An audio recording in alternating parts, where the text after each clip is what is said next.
everybody. Hi, Soul Food and the Sunday School peoples.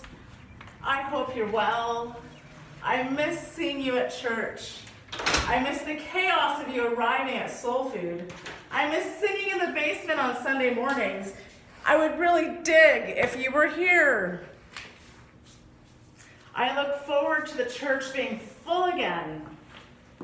I look forward to hearing your voices and feeling your energy of singing together, of worshiping together, of telling stories together. It will be great to be back together in here. But until that time, we'll do the best we can. And we'll find new ways of getting together and new ways of telling the story. I really wish that I could tell the story with Jenny. I wish that other Sunday school people could tell you the story. And once we figure out some new technology, I think that'll happen. But this week, you've still got me. Here's the story that you would hear Thursday night at Soul Food and Sunday morning at Sunday School. There's a little introduction that we've been saying at Soul Food this term.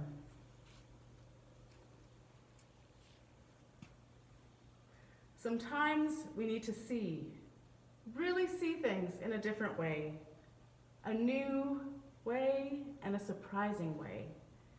We can train our eyes and our hearts to see ourselves and others and all of creation in unexpected, surprising, backwards and upside down ways.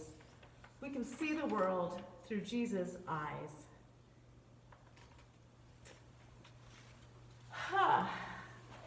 I am imagining. I bet you guys have a lot of time to imagine these days.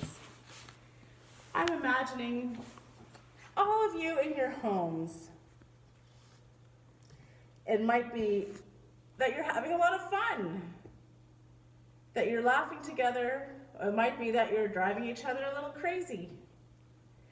I imagine you around your tables, eating together. I wonder what you're eating, and I wonder if you helped make it. If you did, that is awesome. Jesus shared a special meal with his friends. He gathered around a table, probably sat on the floor, I imagine. They ate a special meal together. I wonder what it was like. Now, I don't know what kinds of conversations you guys have around your table, but when Jesus gathered with his friends, they sure had an interesting conversation, a conversation that not everybody followed, I don't think. So at that time, there was a bunch of people that were really angry with Jesus. I really don't like it. If I imagine people being mad at me, it makes me really uncomfortable. I wonder how Jesus felt, knowing that people were mad at him. It was getting closer to Passover, the time when the Jews remembered God leading them out of slavery. It was, and it is today, a really important celebration. Some temple leaders were so mad at Jesus that they were looking for a way to put him to death. They just felt like there were too many people who thought Jesus was too awesome and too powerful, and they just didn't like it. And so these leaders were really happy when Jesus' friend Judas came to them with an idea. If they paid him, Judas would tell these guys where they could find Jesus with nobody around him and snag him. I don't know about you, but if I imagine a friend betraying me like Judas did to Jesus, it would make me sad. I wonder how Jesus felt.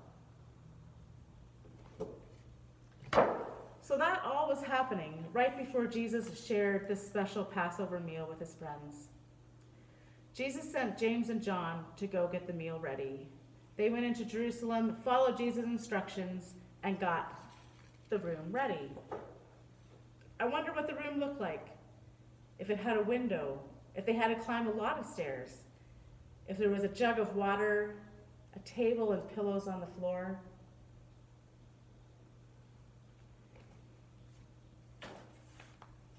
That evening, Jesus and his disciples ate together, and Jesus told them how much he was looking forward to this meal, that it would be his last Passover meal before his great suffering. I think that must have really confused the disciples. And then Jesus stood up and he took some bread. And after he thanked God for the bread, he broke it and said, "This is my body. It's broken for you."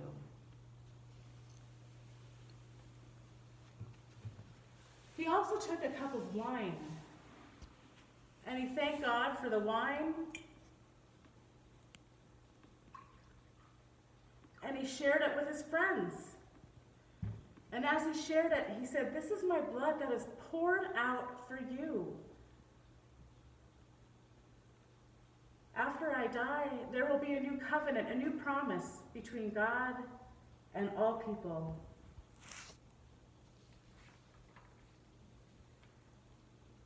The disciples wondered why Jesus was talking so much about suffering. It kind of feels like we're suffering right now, right? Jesus suffered. I think he really gets our own situation. And then Jesus told his friends that somebody at this table was going to betray him. Can you imagine the tension that must have gone up at the table? All Jesus' friends, can you imagine it, were questioning themselves and questioning each other. Could it be me? Is it you? Only Judas knew what was going on. But you know, Jesus didn't treat Judas any differently than anyone else at the table. Judas was welcome there, just like anyone else.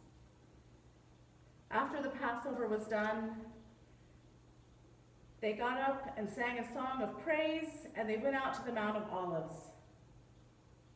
You might remember what's coming next in Jesus' life, and we'll tell that story next week as we get closer to Good Friday and to Easter. Jesus celebrated with his friends. Jesus was hurt by his friends. Jesus suffered for his friends. I wonder how that affects and shapes how we see the world. Sometimes you really need to see things in a different way, a new way, a surprising way. We can train our eyes and our hearts to see ourselves and others and all of creation in unexpected, surprising, backwards and upside down ways. We can see the world through Jesus' eyes.